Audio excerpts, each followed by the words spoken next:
My name is Michelle Belco, and I will be teaching a course at the Women's Institute in the fall on transforming the federal bureaucracy. And I wanted to take a few minutes to provide some information on the design of the class to supplement the material in the course catalog.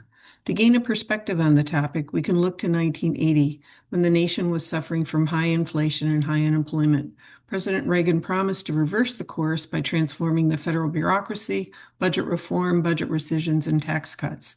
In January 20th, 1981, President Reagan stated during his inaugural address that in this present crisis, government is not the solution to our problem, government is the problem. He then signed a memorandum that froze hiring in the federal government and over the next few months directed his executive branch to reduce spending, freeze regulations, and deregulate to facilitate the markets. And he began working with the director of the Office of Management and Budget in Congress to prepare budget rescissions, major budget reform, and tax cuts.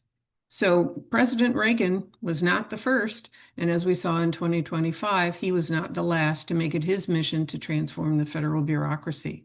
In early 2025, when President Trump began his second non-consecutive term in office, the federal government employed approximately 3 million people, making it the single largest employer in the United States. President Trump had promised to transform the federal bureaucracy, and on Inauguration Day, January 20th, 2025, issued a memorandum mandating a hiring freeze and created the Department of Government Efficiency, or DOGE, to reduce the size, scope, and budget of the federal government. President Trump's next step also mirrored Reagan as he began efforts to reform the federal budget, rescind funding that Congress had authorized for the federal government, and lobby for reauthorizing tax cuts. So what don't we know as we look at this picture? How did the federal bureaucracy grow to 3 million people? What ways have prior presidents transformed the bureaucracy? What happened in 2025? What are the impacts? And how does the federal budget impact the size and scope of the federal bureaucracy? So why does this matter? Well, the federal bureaucracy seems like a dull topic. Reflecting on the how and why helps it come alive.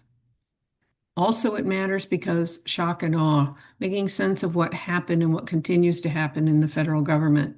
Looking at the impact, federal bureaucrats, both appointed and merit-based, are the backbone of the agencies that provide the services that we have come to rely on. This is a little graphic that sort of illustrates kind of how we're going to go through the material and thinking about the different components. So join us on Mondays from 1:30 to 3:30 on September 5th, 15th, the 22nd, the 29th, and October 6th as we explore these questions in a nonpartisan, unbiased, and hopefully engaging approach. Thank you.